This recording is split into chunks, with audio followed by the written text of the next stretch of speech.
అందరికీ నమస్కారం. నేను Swaroopa Potlapalli. Welcome to trending topic.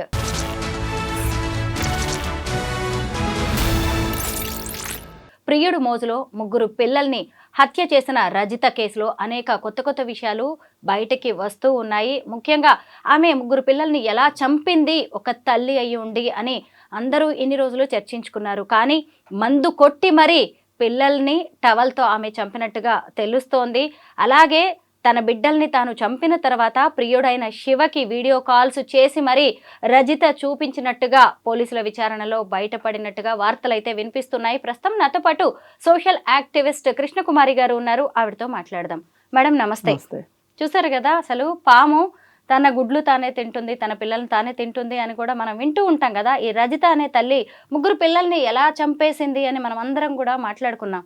ఒక తల్లి మందు కొడితే ఎవరికైనా ఏమీ తెలియదు అంటారు కదా, అలా ఆమె కూడా ఒక క్వార్టర్ తాగేసి మరి పిల్లల్ని టవల్తో చంపేసిందంట. ఇలాంటి వార్తలు వింటుంటే తల్లులా వీళ్ళు మనుషులేనా అనిపిస్తోంది. మీరు చెప్పండి, అసలు ఈ తల్లి మనస్తత్వం అనేది ఎలా ఉంది? ఇప్పుడు మీరు అన్ని పరిస్థితులు బాగున్న కుటుంబంలో, అంటే అన్యోన్యమైన సంసారం, అందమైన పిల్లలు, ఆర్థిక వ్యవహారాలు ఇబ్బంది లేకుండా, చుట్టుపక్కల సామాజిక పరమైన ఇబ్బందులు ఏమీ లేకుండా ఉన్న ఒక స్త్రీ తనకు తానుగా ఇష్టపూర్వకంగా కన్న పిల్లల్ని చంపింది అంటే మీరు అన్నయన్నీ నేను ఒప్పుకుంటా. కానీ ఇక్కడ ఈ హత్య ఎలా జరిగింది, ఈ జరిగినప్పుడు ఆమె మానసిక పరిస్థితి ఏంటి, ఏ పరిస్థితుల్లో అలా చేసింది అనే దానికన్నా మనం ఇంకొంచెం వెనక్కి వెళ్ళి ఇలా చెయ్యడానికి ఆమెకున్న పరిస్థితులు ఏంటి అనేది కూడా ఆలోచించాలి. అంటే ఇమ్మీడియట్గా మనకందరికి వచ్చే ఇదేంటంటే, ఒక హంతకురాలి షూస్లో మీరు కాళ్ళు ఎలా పెడతారు, మీరు ఎందుకు పెట్టాలి అంటే మీరు కూడా అంత క్రూరులా అని మాట్లాడవచ్చు. కానీ ఇదే రజిత నా కూతురైతే నేనెలా స్పందిస్తా, మీ కూతురైతే మీరెలా స్పందిస్తారు, అసలు రజిత తల్లి ఎలా స్పందిస్తుంది అని ఆలోచిస్తే మనకు అర్థమయ్యేది అర్థమవుతుంది. ఎట్టి పరిస్థితుల్లోనూ 100కి 500% ఈమె ఆ పిల్లల్ని చంపాల్సిన అవసరమే లేదు, చంపక్కర్లేదు. చంపకుండా కూడా తన జీవితాన్ని తాను తీసుకోవచ్చు, ఆప్షన్స్ ఉన్నాయి. కానీ అలా చెయ్యకుండా ఇలా చెయ్యడం వెనకమాల ఆమెని ప్రోత్సహించింది ఎవరు, ఆమెని నువ్విలా చెయ్యి అని ముందుకు నెట్టింది ఎవరు? అలాగే ఈమె జీవితంలో నా జీవితంలో ఈ వెళుతుంది అని ఆ అమ్మాయి అభిప్రాయపడటానికి కారణం ఎవరు అనేది ఆలోచించకుండా మనం ఈ సమస్యకి మనం సరిగా సమాధానం చెప్పలేము. చెప్పినా కానీ అది 100కి 100% కరెక్ట్ కాదు. మనం మొదటగా వెళ్ళవలసింది రజిత జీవితం దగ్గరికి వెళ్ళాలి, పెళ్ళికి ముందు జీవితం దగ్గరికి వెళ్ళాలి. రజిత నిజంగా చక్కని చుక్కలా ఉంది. తల్లిదండ్రులకి ఆమెకి ఆశించిన స్థాయిలో పెళ్లి చేసే స్తోమత లేదు అనుకుంటే గంతకు తగ్గ బంతం చూసి చేయొచ్చు వాళ్ళు కూడా. కానీ వాళ్ళు ఏం ఆలోచించారు, మంచి అబ్బాయి కావాలి. ఏ తల్లిదండ్రులైనా మంచి అంటే ఏం చూస్తున్నారు, చదువుకున్నోళ్ళైనా చదువుకోనోళ్ళైనా, డబ్బులున్నోళ్ళైనా డబ్బులు లేనివాళ్ళైనా ఇవాళ సమాజంలో ఏం చూస్తున్నారు, ఆస్తి ఉందా, ఉద్యోగం ఉందా, బ్యాంక్ బ్యాలెన్స్ ఉందా, అత్తగారు మామగారు లేకుండా ఉన్నారా, ఆడపడుచులు పోరు లేదా, ఇవి కదా మీకు కావాల్సినవి. ఇలా చూసి వెతికి చేసిన పర్యవసానం ఇలాగే ఏడుస్తుంది. మరి ఒక కాయ కష్టం చేసుకునే వాడికి ఇచ్చి పెళ్లి చేసుకోకపోయారా? లేకపోతే 10th క్లాస్ వరకు చదువుకుంది, ఇంకొంచెం చదివించిన తర్వాత ఏ నర్స్ ట్రైనింగో చేయించిన తర్వాత ఆ అమ్మాయి కాళ్ళ మీద ఆ అమ్మాయి నిలబడిన తర్వాత ఆ అమ్మాయి ఉద్యోగం చూసో ఆ అమ్మాయిని చూసో వచ్చేవాడు వస్తాడు కదా అని ఆగొచ్చు కదా. మీకంత కంగారు దేనికి? పెళ్లి చేశారు. ఎవరిని ఇచ్చి పెళ్లి చేశారు? అతనికి ఆస్తి ఉంది కాబట్టి 20 సంవత్సరాల వయసు తేడా ఉన్నవాడికి ఇచ్చి పెళ్లి చేశారు. పెళ్లి చేయడం కాదు, వాడు కొనుక్కున్నాడు ఈ అమ్మాయిని కన్యాశుల్కం ఇచ్చి. మరి ఏంటి మీరు పెట్టిన కండిషన్ ఏంటి? పెళ్ళికి ముందు నీకున్న ఆస్తి మా అమ్మాయి పేరు మీద పెట్టాలి. ఇది ఇది సమంజసమా?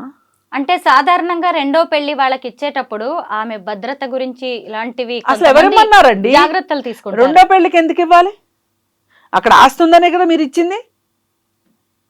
ఆ ఆస్తే ఇప్పుడు ఇంత గడ్డి తినేటి చేసింది. ఆస్తి లేని మనుషులు బతకలేరా? ఆ అమ్మాయికి సరిజోడైన వాడు ఆస్తి లేకపోతే రిక్షా దొక్కునేవాడైతే మటుకు తప్పేంటండి? ఎందుకు చేయలేదు మీరు ఆ పని?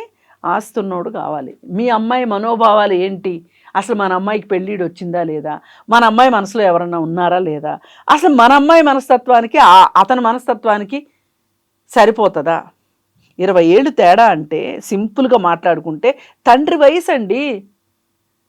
ఈ పిల్లకి తండ్రి వయసు. పాత రోజుల్లో పల్లెటూరులో ఉండేవాళ్ళు ఇప్పుడులాగా 21 సంవత్సరం వచ్చాక పెళ్లి చేయాలనేది లేదు అబ్బాయిలకి. ఆడపిల్లలకు 18 ఏళ్ళు వచ్చాక చేయాలనేది లేదు. ఏ 13 ఏళ్ళకో 12 ఏళ్ళకో ఆడపిల్లలకు పెళ్ళిళ్ళు చేయడాలు బరువులు దింపుకోవడానికి. వీడు నేను మగాడిని అయిపోయాను, నాకు వయసు వచ్చేసింది, నాకు 2 ఎకరాలు 3 ఎకరాల పొలం ఉంది అని వీడు ఎగురుకుంటా వీడు పెళ్లి చేసుకోవడం చూసాం కదా. మరి ఆ రకంగా చూసుకుంటే ఈ అమ్మాయికి అబ్బాయికి తండ్రి కూతుర్ల అంత వయసు తేడా ఉంది. ఏమి ఆలోచించలేకపోయారు ఆ తల్లిదండ్రులు? సరే, వాళ్ళ తల్లిదండ్రులు ఆలోచించాల. ఎందుకంటే వాళ్ళు ఇంకొంచెం అనడానికి కూడా లేదు. వాళ్ళకంటే కొంచెం ఒక 2 ఏళ్ళు 3 ఏళ్ళు చిన్నోడు అయి ఉంటాడు అంతే, అంతకంటే ఏమీ తేడా లేదు. సరే, అయితే ఇప్పుడు ఇతను రెండో పెళ్లి చేసుకోవాలి, పైగా అందగత్తె కావాలి, ఆస్తి ఇచ్చేయినా సరే ఎక్కడికి పోద్ది? పెళ్ళం ఎక్కడికైనా పోద్ది ఆస్తి ఉన్నంత మాత్రాన? అనుకోలే ఇలాంటిది ఒకటి జరుగుద్దని. పేరైతే పెట్టాడు, పెళ్ళాం పేరును పెట్టాడు. అసలు నా భార్యకి నేనంటే ఇష్టం ఉందా లేదా అనే ఒక ఆలోచన అయినా వచ్చి ఉండదు. ఎందుకంటే వాళ్ళ దృష్టిలో భార్య అంటే మనం సంతలో కొనుక్కొచ్చుకున్న పశువు. సంతలు జరుగుతాయి కదా. అంటే ఎప్పుడు ఆ అమ్మాయి కూడా అంత అనుమానపడే అవకాశం ఇవ్వలేదు. ఒకరి తర్వాత ఒకరు 3 పిల్లలు కూడా పుట్టారు. అదేనండి టీచర్ గా పనిచేస్తోంది. నేను అనేది అదే. ఆ అమ్మాయికి అసలు ఒక ఆలోచన లేకుండా ఎన్ని మ్యారిటల్ రేప్స్ జరిగితే 3 పిల్లలు పుట్టారో. ఆ అమ్మాయి ఇష్టంగా అతనితోటి చాలా సంతోషంగా కాపురం చేసి ఉంటుందని మీరు అనుకుంటున్నారా? ఎలా నచ్చుతాడండి? 20 ఏళ్ళు గ్యాప్ ఉన్నోడు, దగ్గర తండ్రి అంత వయసు ఉన్నవాడు ఎలా నచ్చుతాడు ఆ అమ్మాయికి? విధి లేని పరిస్థితిలో చేశారు పెళ్ళి, బలవంత పెళ్ళిది. ఆ అమ్మాయి ఇష్టపూర్వకంగా చేసుకుంది అనుకోవటానికి లేదు. ఆ అమ్మాయి ఒక భర్త అంటే ఇలా మాట్లాడతాడు, ఇలా ఉంటాడు, నా దాంపత్య జీవితం ఇలా ఉండాలి అని సినిమాలు చూసో సీరియల్స్ చూసో ఊహించుకుని ఉన్న వయసులో ఉన్న చిన్నపిల్లకి మీరు ఆ ముదురు బెండకాయనేసి కట్టి, ఆ అమ్మాయికి మనసులో ఏముందంటే నాకు తాళి కట్టాడు కాబట్టి అతను ఏమైనా చేసే హక్కు ఉంది అనుకుంది తప్పితే అది దాంపత్యం కాదది. అంటే తన క్లాస్మేట్ అనే వ్యక్తి మళ్ళీ తన జీవితంలోకి వచ్చే వరకు ఆమెకి తెలియలేదా వెలితి లోటు ఏంటి అనేది అంటారా? అదే నేను అంటున్నా. అయినా మాట్లాడే హక్కు లేదు ఆ అమ్మాయికి. ఈ ఆలోచన లేకుండా సడన్గా వీడు వచ్చేసేసి నేర్పించేశాడని నేను అనను. ఈ అమ్మాయికి ఉన్న చెల్లుబాటు కాదు కాబట్టి, ధైర్యం ఉండదు కాబట్టి తన జీవితంలో పిల్లల్లో తన జీవితాన్ని చూసుకుంది. అలాగే 10th క్లాస్ వరకు చదువుకుంది కాబట్టి ఏదో ప్రైవేట్ స్కూల్లో ఉద్యోగం చేసుకుంటుంది. జీవితం చాలా ప్రశాంతంగా ఆమె మనసులో ఎన్ని తుఫాన్లు ఉన్నప్పటికీ ప్రశాంతంగా నడుస్తుంది జీవితం. ఈ ప్రశాంతమైన జీవితంలో ఈ రీయూనియన్ అనే ఒక గులకరాయి వచ్చి ఆమె జీవితంలో పడింది, మనసులో పడింది. అతను అసలు ఇంత అందాలు రాసిని నేనెలా మిస్ అయ్యానబ్బా అని 4 సినిమా డైలాగులు చెప్పాడు. ఇలాంటి డైలాగులు వినాలని ఆ అమ్మాయి 12 ఏళ్ళ నుంచి 13 ఏళ్ళ నుంచి ఒక భర్త దగ్గర నుంచి వినాలని ఎదురు చూస్తున్న అమ్మాయి. ఆ అమ్మాయికి వీడి ఈ డైలాగ్ చెప్పేసరికి వీడిని మించిన రోమియో కనిపించలేదు ఆ అమ్మాయికి. అవునా? అలా అయిందా? అయిన తర్వాత సరే అలా అన్నట్టు ఊరుకున్నాడా? నీ 3 పిల్లలు, ఇంత అందాలు రాసి 3 పిల్లల వాడు ఎంత దుర్మార్గుడు కాబట్టి నిన్ను పిల్లలుగానే యంత్రంలాగా చేశాడు. ఇలాంటి కథలు ఎన్నో చెప్పుంటాడు. ఈ పాటికి ఎంతమందికి చెప్పాడో. ఇప్పుడు 10th క్లాస్ అయిపోయిన దగ్గర నుంచి నా అందాల రాశి కనిపిస్తుందని ఈవిడ కోసం కూర్చున్నాడు ఏంటి వాడు. ఇలా ఎంతోమంది కథలో కాకరకాయలు చెప్పే ఉంటాడు. చివరికి ఈమెకి ఇలాంటి కథలు చెప్తే అప్పుడు ఈమె ఏదో అంటారే తొలకరి జల్లులో పురువిప్పిన నెమలిలాగా నాట్యం చేసింది అని ఈమెకి అతని అధీనంలోకి వెళ్ళిపోయింది. అధీనంలోకి వెళ్ళిపోయిన తర్వాత నీకు ఈ పిల్లలు లేకపోతే నేను పెళ్లి చేసుకునేవాడిని, సరే పిల్లల్ని తీసుకుని వచ్చేస్తాను అందనుకోండి. తల్లి తొందరగా పిల్లల్ని వదలాలనుకోదు.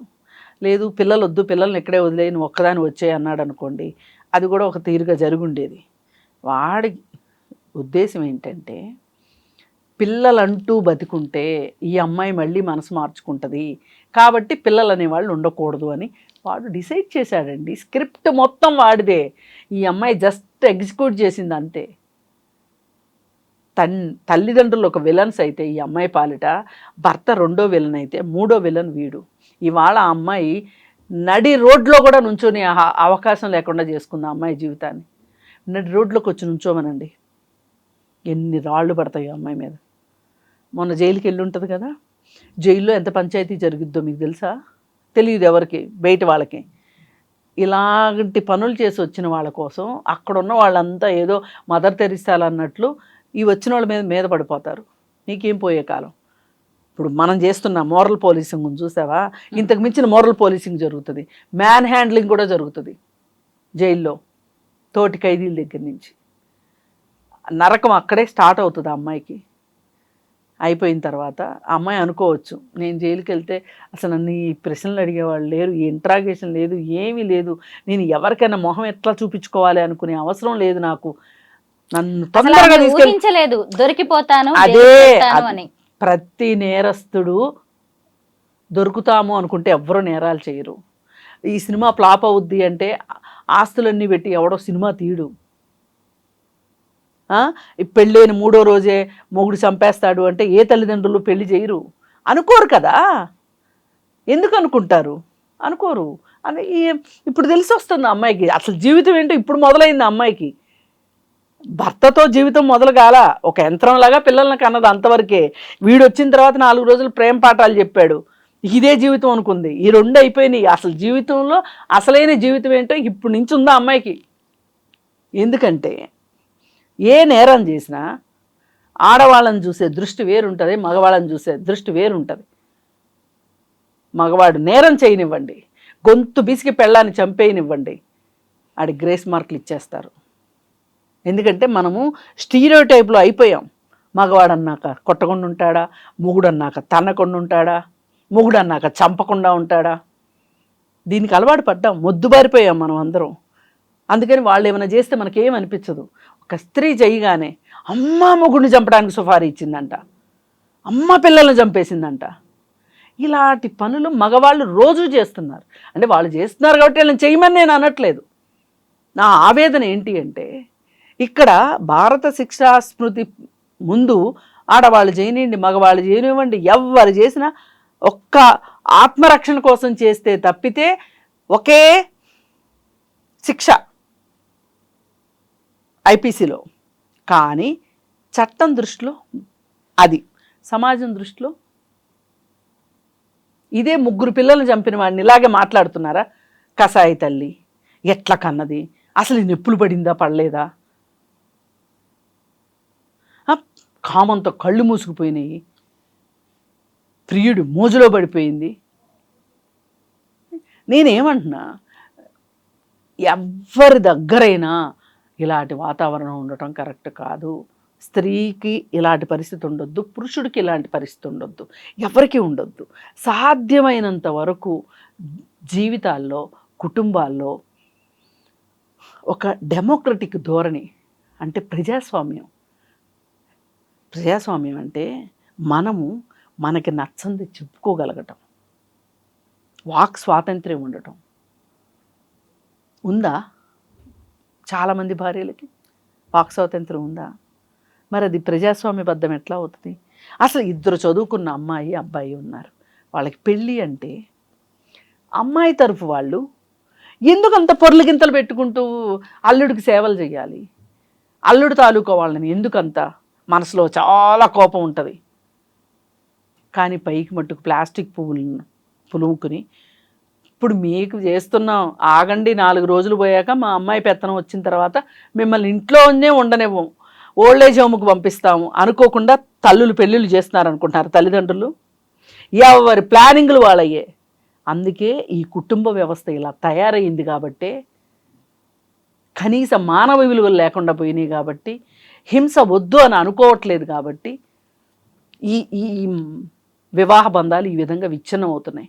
ఎక్కడో ఏసీ రూముల్లో కూర్చొని ఒక 4-5 మేధావులు కూర్చొని వివాహ బంధాలు ఇలా విచ్ఛిన్నం అయిపోతున్నాయి ఏంటి అని వాళ్ళు మాట్లాడుకున్న, సనాతనవాదులవి సనాతన ధర్మం అని మాట్లాడుకుంటూ ఆడవాళ్ళకి చదువు రాబట్టే, ఉద్యోగాలు రాబట్టే వివాహ బంధాలు విచ్ఛిన్నం అయిపోతున్నాయి అని చెప్పి వీళ్ళు మాట్లాడుకున్నా, రచ్చబండల మీద పంచాయతీలు చేసినా, ఏం చేసినా జరుగుతున్నది ఏంటి అనేది చూడాలి. కృష్ణకుమారి గారు, ఒక ప్రేమ కథ, ఒక వివాహేతర సంబంధం అనేది 6 జీవితాలని బలి తీసుకుంది. 3 పిల్లలైతే భూమి మీదే లేకుండా పోయారు. ఇటు చూస్తే రజిత, ఆమె ప్రియుడైన క్లాస్మేట్ అయిన శివ, వీళ్ళిద్దరూ జైలు పాలయ్యారు. ఇంకొక వైపు చూసినప్పుడు విధి వంచితుడుగా మిగిలింది చెన్నయ్య. ఆమె భర్త అంటే మొదటి భార్య డెలివరీలో చనిపోవడంతో అక్కడ పిల్లలు పుట్టలేదు, భార్య లేకుండా అయిపోయింది. ఇక్కడ చూస్తే రెండో పెళ్లి చేసుకున్నాడు, ఎన్నో ఆశలతో కష్టపడుతున్నారు ఇద్దరు భార్య భర్త. తీరా చూస్తే ఇటు భార్య ఏమో జైలు పాలైంది, పిల్లలేమో కాటికి పోయారు. ఇలా 6 అండి. ఒక్క కథ. ఎక్కడ తప్పు జరిగింది? మెచ్యూరిటీ లేకుండా తీసుకున్న నిర్ణయమే తప్పంటారా? నేను ఇందాక రజిత ఆఖరి నిర్ణయం రజితది. నేను మాట్లాడుతుంది ముందు జరుగుతున్న నిర్ణయం, ముందు జరిగిన నిర్ణయాల గురించి నేను మాట్లాడుతున్నా. అక్కడ సరిగా లేకుండా ఇక్కడ సరిగా ఉండాలనుకోవడం తప్పు. ఎవరైనా ఇంత దూరం వస్తుంది మన అమ్మాయికి ఇలా పెళ్లి చేయడం వల్ల రేపు పిల్లలు పుట్టాక ఇంకెవరో నచ్చిన తర్వాత 3 చంపేస్తుంది అని కూడా ఎవ్వరం ఊహించలేం కదా. కాదండి, టోటల్ స్క్రిప్ట్ ఉండకపోవచ్చు, కనీసంగా ఒక ఆలోచన ఉండదా? ఇప్పుడు ఈ అమ్మాయికి 3 పిల్లలు పుడతారని వాళ్ళకి తెలుసా? అసలు పిల్లలే పుట్టకపోతే ఏం చేసేవాళ్ళు? 3 పిల్లలు పుట్టడం అనేది నేను ఇందా చెప్పినట్టు మ్యారిటల్ రేప్కి వచ్చిన అవుట్కమ్. అది 3 పిల్లలు అనేది అది కాదు ఇక్కడ మనం మాట్లాడుకోవాల్సింది. మీరు కనీసం నేను ఇప్పుడు నా పిల్లకి పెళ్లి చేస్తున్నాను అన్నప్పుడు నేను ఒక ఈడు జోడు చూశానా లేదా, కేవలం ఆస్తి మాత్రమే చూశానా అనే ఇంగిత జ్ఞానం తల్లిదండ్రులకు ఉంటే రజితనికి ఇతనికి పెళ్లి చేసేవాళ్ళు కాదు. ఇతను నాకు ఇంకేం పడుచు పెళ్ళాం వచ్చేస్తుంది.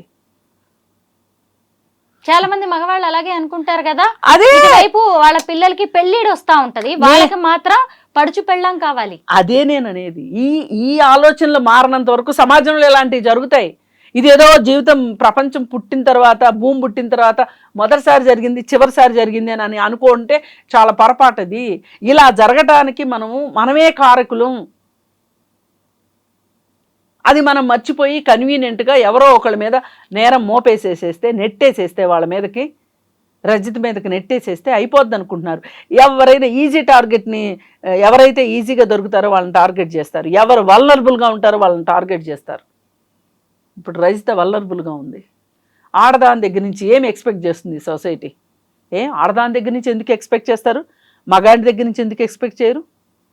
నీతి, నిజాయితీ, న్యాయం, అన్యాయం ఇవన్నీ అందరిలోనూ ఉండాలండి. మీకుండాలి, నాకుండాలి, మన పక్కనున్న వాళ్ళకు ఉండాలి. ఆమె పిల్లల్ని చంపిన విధానం తలుచుకుంటే, వాళ్ళ బంధువులు చెప్తున్న మాటలు వింటే ఖచ్చితంగా బాధాకరమే. అసలు ఈ తల్లి చేసే విధానమేనా అలా చంప? కాదండి, నేను అదే ఇందా నుంచి మొత్తుకుంటుంది మీతో. ఎట్టి పరిస్థితుల్లో చేయకూడదు. కానీ ఆ అమ్మాయి అలా చెయ్యాలి అనుకోవడం వెనకమాల ఆ అమ్మాయికి భవిష్యత్తు జీవితాన్ని ఈస్ట్మన్ కలర్లో శివ చూపించాడు. చూపిస్తే మటుకు ఈ అమ్మాయి బుద్ధి ఏమైంది అని మీరు అడుగుతారు. ఇమ్మీడియట్గా వచ్చే ప్రశ్న అదే. జవాబు లేని ప్రశ్నలు సమాజంలో చాలా ఉంటాయండి. ఇది కూడా ఒక జవాబు లేని ప్రశ్న. ఆ అమ్మాయి ఎందుకు అలా చేసింది అంటే, ఆ అమ్మాయి ఇప్పటి వరకు అసలు ఆ అమ్మాయి జీవితంలో జీవించలేదండి. ఒక యంత్రంలాగా పిల్లల్ని కన్నది, యంత్రంలాగా వంట చేసింది, పెట్టింది, చూసుకుంది, చుట్టూ అందరితో మంచిగా ఉంది. ఇప్పుడు చాలామందికి ఈ ప్రపంచంలో చెడు చేసే అవకాశం లేక చెడ్డవాళ్ళుగా అవ్వట్లేదు. ప్రతి ఒక్కళ్ళు అవకాశం వస్తే చెడ్డ పనులు చేయడానికి ఈ చుట్టూ ఉన్న సమాజం మనల్ని సిద్ధం చేస్తుంది. కానీ దాని నుంచి చాలామంది ప్రమాదాల్లోంచి బయటపడుతున్నారు. ఇప్పుడు ఎందుకండి అర్ధరాత్రి బయటికి వెళ్తే అమ్మాయికి సేఫ్టీ లేదు అంటున్నాము, అర్ధరాత్రి బయటికి వెళ్ళి కూడా సేఫ్టీగా వచ్చిన వాళ్ళు లేరా? వెళ్ళిన ప్రతి వాళ్ళకి ఏదన్నా జరుగుతుందా? ఎవరి కాళ్ళు ఏమనుకుంటారు? నాకు జరగదు అనుకుంటారు. మనము మన జీవితం అంటేనే ఎన్నో ప్రమాదాల నుంచి తప్పించుకుంటూ మనం చాలా బాగున్నాము అనుకునే ఒక సర్కస్ నా దృష్టిలో. అయితే బయటికి వెళ్తే వెనక్కి వస్తామన్న నమ్మకం ఉందా? లేదు కదా. ఏ రాత్రి ఇంట్లో దొంగ పడతాడో, ఎలా అత్యాచారం గావించబడతామో, అలాగే మన బ్యాంకులో డబ్బులు, మన అకౌంట్లో డబ్బులు, మన సంతకం సరిగా లేకపోతేనే మనం డబ్బులు డ్రా చేసుకోలేని డబ్బుల్ని ఎవడో సైబర్ దొంగ వచ్చి దొంగిలిస్తాడని ఎవరన్నా ఊహించామా? మనం ఏదో ఇష్టానికి సోషల్ మీడియాలో ఒక ఫోటో పెట్టుకుంటే దాన్ని మార్ఫింగ్ చేసి ఈ ఫోటో చూపించి డబ్బులు లాగుతారు అని ఊహిస్తామా? ఎవరమన్నా సోషల్ మీడియాలో ఫోటో పెట్టేప్పుడు అనుకుంటామా? అనుకోం కదా. అందుకే నేనేమంటానంటే అనుకోనివి జరిగినప్పుడు ఇప్పుడు ఏం చేయాలి అనే బుద్ధి జ్ఞానం మనిషికి పనిచేయాలి. నువ్వు ఆ రోజు పెద్దవాళ్ళని ఎదిరించలేక పెళ్లి చేసుకున్నావు. ఇష్టమో కష్టమో నష్టమో 3 పిల్లల్ని ఈ ప్రపంచంలోకి తీసుకొచ్చారు ఇద్దరు కలిసి. తీసుకొచ్చినప్పుడు శివ కాదు సాక్షాత్తు మన్మధుడే వచ్చినా సరే నా జీవితం ఇంతే అయిపోయింది, నేను నా పిల్లల జీవితాలని సరిదిద్దుకోవాలి అనే బుద్ధి జ్ఞానం ఈ అమ్మాయికి ఉండాలి. సరే ఆ రోజు అమ్మాయిని ఇష్టపడ్డాను, ఈ రోజుకి నాకు పెళ్లి కాలేదు, నేను పెళ్లి చేసుకోవడానికి ఈ అమ్మాయే కావాలనే బుద్ధి జ్ఞానం వాడికి ఉండాలి. ఎవరు తక్కువ వాళ్ళండి ఇక్కడ? అందుకే నేను పదే పదే రజితనే మనం టార్గెట్ చేయడం కరెక్ట్ కాదు. టార్గెట్ చేయవలసిన క్యారెక్టర్లు ఈ ఉదంతం చుట్టూ చాలామంది ఉన్నారు. అందుకని సాధ్యమైనంత వరకు వివాహం చేసేటప్పుడు కుటుంబ సంబంధాల్లో స్త్రీ కూడా ఒక వ్యక్తి, స్త్రీకి కూడా మనసు ఉంటుంది, అలాగే స్త్రీకి కూడా కోరికలు ఉంటాయి. ఇలా ఆమెను కూడా ఒక పరిగణలోకి తీసుకుంటే అంటే సాధ్యమైనంత వరకు ప్రజాస్వామీకరణ. హింస నాకైనా హింసే, మీకైనా హింసే కదా. ఇలా ఆలోచిస్తే కట్నాల వేధింపులు ఉండవు, ఇంకో పెళ్లి చేసుకోవడం కోసం భార్యని గొంతును చంపే అవకాశం ఉండదు, ఎన్నో జరగవండి. ఎందుకు జరుగుతున్నాయి ఇవన్నీ అంటే కుటుంబ సంబంధాల్లో హింస గురించి ఎవరు మాట్లాడరు. కష్టం ఇబ్బంది పడుతుంది అంటే మొగుడన్నా కొట్టడా, 4 రోజులు ఓర్చుకో, ఇలాంటి పడికట్టు మాటలు నేర్పి ఆడపిల్లల్ని మనం ఒక డబ్బాలో పెడుతున్నామని అనుకుంటున్నాం.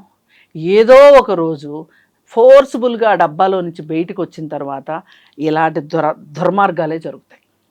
రజిత అలా ఎందుకు చేసింది, ఇలా ఎందుకు చేసింది అని మాట్లాడుకోవడం ఇక్కడ ఉద్దేశం కానే కాదు. ముఖ్యంగా రజిత లాంటి వాళ్ళు మన చుట్టూ కూడా చాలా మంది ఉన్నారు. వాళ్ళు దయచేసి ఇలాంటి క్షణిక సుఖం కావచ్చు, లేదంటే వేరే వాళ్ళ మోజులో ట్రాప్లో పడి మిగతా వాళ్ళ జీవితాలని నాశనం చేయొద్దు అని, వాళ్ళ జీవితాలను కూడా ఇలా జైలు పాలు చేసుకోవద్దు అని చెప్పడమే మా ఉద్దేశం.